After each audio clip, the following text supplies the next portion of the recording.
नमस्ते बच्चों, मैं मनीषा गोखले आशीष हिंदी क्लासेस में आप सभी का स्वागत है।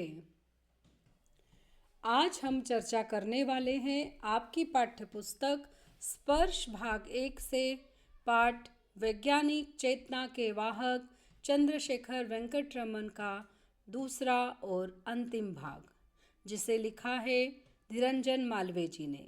तो चलिए शुरू करते हैं। इस पाठ में आए कठिन शब्दों के अर्थ मैं यहाँ दे रही हूँ ताकि पाठ पढ़ते समय आपको उसे समझने में आसानी हो। पाठ के पहले भाग में हमने रामन जी के जन्म, उनके माता पिता, उनकी शिक्षा और उनकी सरकारी नौकरी और बाद में कलकत्ता यूनिवर्सिटी में उनके द्वारा दी गई प्रोफेसर की नौकरी के बारे में जाना, जहाँ पर उन्हें अपने खोज कार्य करने के लिए भरपूर समय मिला। और वहीं पर ही एक यात्रा के दौरान जब उनके मन में प्रश्न उठा कि समुद्र का रंग नीला क्यों होता है, तो उन्होंने 4 वर्षों तक इस विषय पर शोध किया, रिसर्च की और उसके बाद जो रिज़ल्ट हुआ वो था रामन इफ़ेक्ट। चलिए आगे पढ़ते हैं इस रिसर्च के बारे में। रामन ने अनेक ठोस द्रवों और तरल पदार्थों पर प्रकाश की किरण के प्रभाव का अध्ययन किया। उन्होंने पाया कि जब एक वर्णीय प्रकाश की किरण किसी तरल या ठोस रवेदार पदार्थ से गुजरती है तो गुजरने के बाद उसके वर्ण में परिवर्तन आता है। वजह यह होती है कि एक वर्णीय प्रकाश की किरण के फोटान जब तरल या ठोस रवे से गुजरते हुए इनके अणुओं से टकराते हैं तो इस टकराव के परिणाम स्वरूप वे या तो ऊर्जा का कुछ अंश खो देते हैं या पा जाते हैं। दोनों ही स्थितियां प्रकाश के वर्ण में बदलाव लाती है। तो इसके लिए रामन ने अनेक सॉलिड क्रिस्टल्स और जो लिक्विड पदार्थ होते हैं उन पर प्रकाश की किरण के प्रभाव का अध्ययन किया।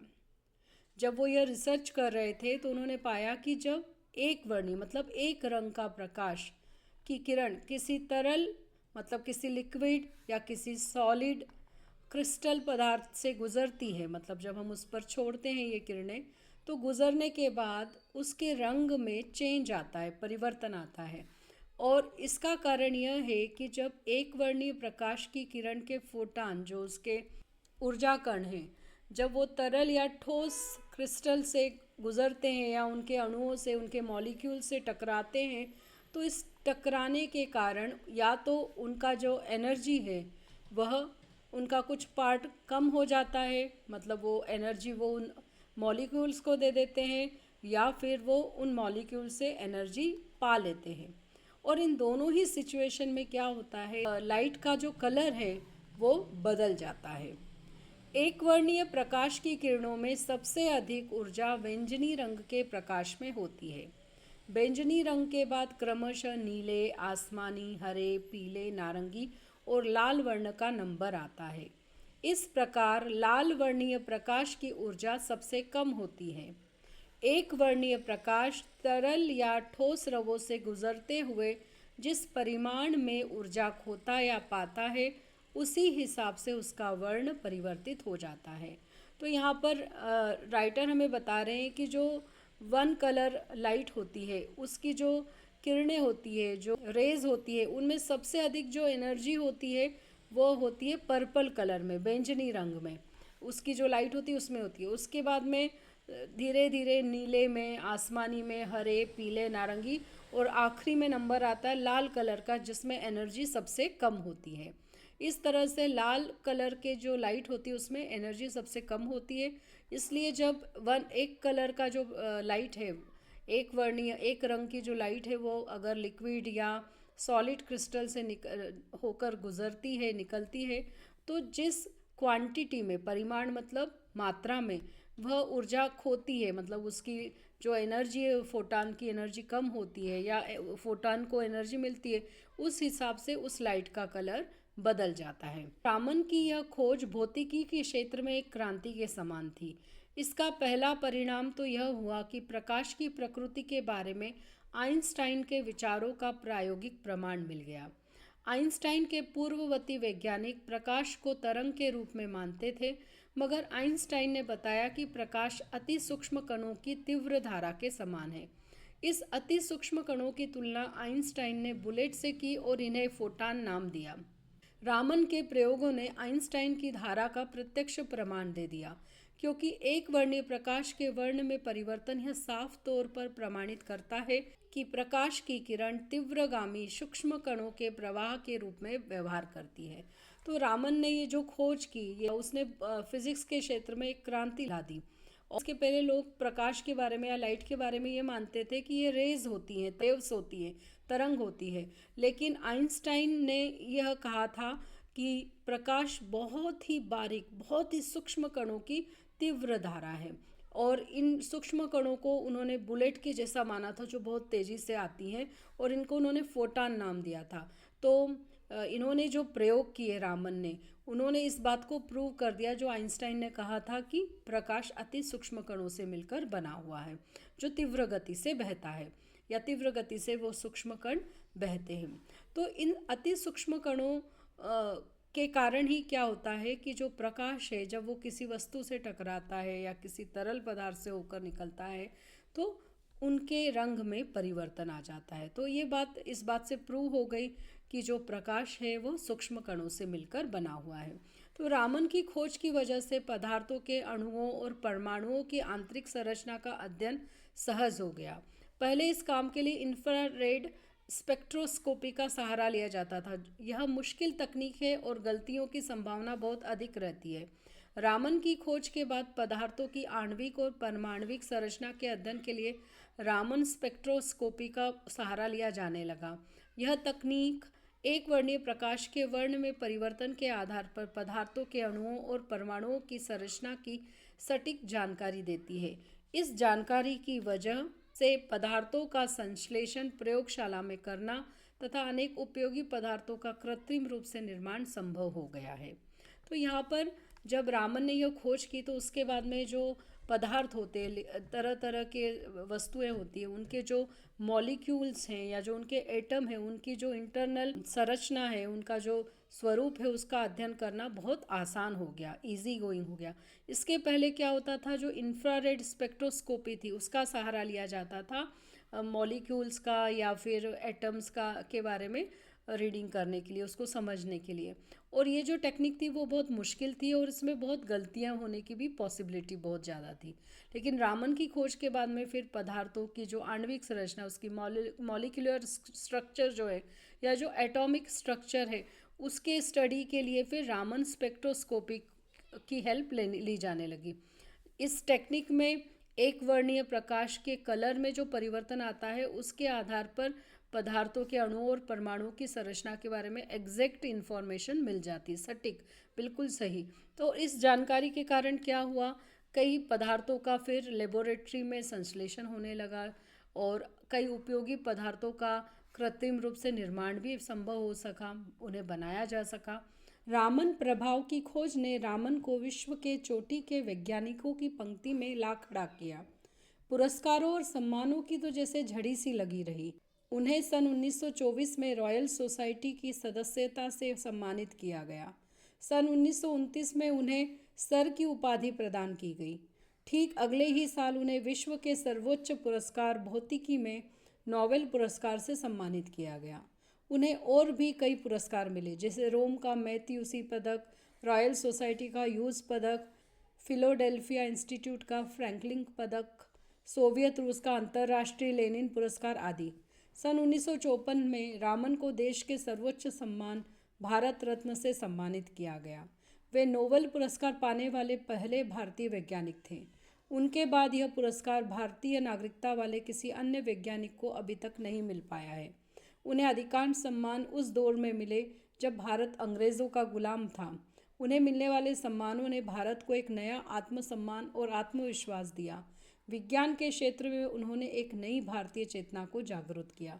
तो जब रामन का यह रामन इफ़ेक्ट की खोज हुई, यह डिस्कवरी हुई, तो रामन जो थे वो विश्व के जो टॉप वैज्ञानिक थे उनमें से एक हो गए और उन्हें ढेर सारे पुरस्कार और सम्मान मिले। एक झड़ी लग गई, मतलब ढेर सारे मिले। उन्हें सन 1924 में जो रॉयल सोसाइटी है उनकी मेंबरशिप से सम्मानित किया गया। 29 में उन्हें सर की उपाधि मिली। ठीक अगले ही साल उन्हें विश्व के सर्वोच्च पुरस्कार भौतिकी में मतलब फिजिक्स में नोबेल पुरस्कार का सम्मान मिला। उसके बाद भी कई पुरस्कार मिले, जैसे रोम का मैथ्यूसी पदक, रॉयल सोसाइटी का ह्यूज पदक, फिलाडेल्फिया इंस्टीट्यूट का फ्रैंकलिन पदक और सोवियत रूस का अंतर्राष्ट्रीय लेनिन पुरस्कार मिला। और साथ ही 1954 में रामन को देश का भारत रत्न पुरस्कार भी मिला। और वे भारतीय वैज्ञानिकों में पहले भारतीय वैज्ञानिक थे जिन्हें नोबेल पुरस्कार मिला है। और अभी तक भारतीय नागरिकता वाला कोई दूसरा वैज्ञानिक नहीं हुआ है जिसे यह पुरस्कार मिला है। तो ये सम्मान या जो पुरस्कार है उन्हें उस समय मिला था जब भारत अंग्रेज़ों की गुलामी में था। और यह सम्मान मिलने से भारत के लोगों में एक नया आत्मसम्मान, सेल्फ रिस्पेक्ट और कॉन्फिडेंस लेवल बढ़ गया था भारतीयों का। और विज्ञान के क्षेत्र में एक नई भारतीय चेतना जागृत हुई थी, मतलब लोगों का इंटरेस्ट बढ़ा था विज्ञान के क्षेत्र में, विज्ञान को जानने में, उसमें रिसर्च करने में। भारतीय संस्कृति से रामन को हमेशा ही गहरा लगाव रहा। उन्होंने अपनी भारतीय पहचान को हमेशा अक्षुण्ण रखा। अंतर्राष्ट्रीय प्रसिद्धि के बाद भी उन्होंने अपने दक्षिण भारतीय पहनावे को नहीं छोड़ा। वे कट्टर शाकाहारी थे और मदिरा से सख्त परहेज रखते थे। जब वे नोबेल पुरस्कार प्राप्त करने स्टॉकहोम गए तो वहां उन्होंने अल्कोहल पर रामन प्रभाव का प्रदर्शन किया। बाद में आयोजित पार्टी में जब उन्होंने शराब पीने से इनकार किया तो एक आयोजक ने परिहास में उनसे कहा कि रामन, जब अल्कोहल पर रामन प्रभाव का प्रदर्शन कर हमें आह्लादित करने में कोई कसर नहीं छोड़ी, तो रामन पर अल्कोहल के प्रभाव का प्रदर्शन करने से परहेज क्यों। तो रामन जो थे वो भारतीय संस्कृति से, भारतीय परंपरा से बहुत गहरे जुड़े हुए थे और उन्हें बहुत पसंद थी। उन्होंने अपना जो पहचान है, उनकी नेशनलिटी है, उसको हमेशा बनाए रखा। और इतनी इंटरनेशनली इतने फेमस होने पर भी उन्होंने अपना जो ट्रेडिशनल अटायर था, जो दक्षिण भारतीय पहनावा था, उसे नहीं छोड़ा। वो उन्हीं कपड़ों में रहते थे और वो प्योर वेजिटेरियन थे, कट्टर थे, कभी भी वो कुछ और नहीं खाते थे और शराब भी नहीं पीते थे।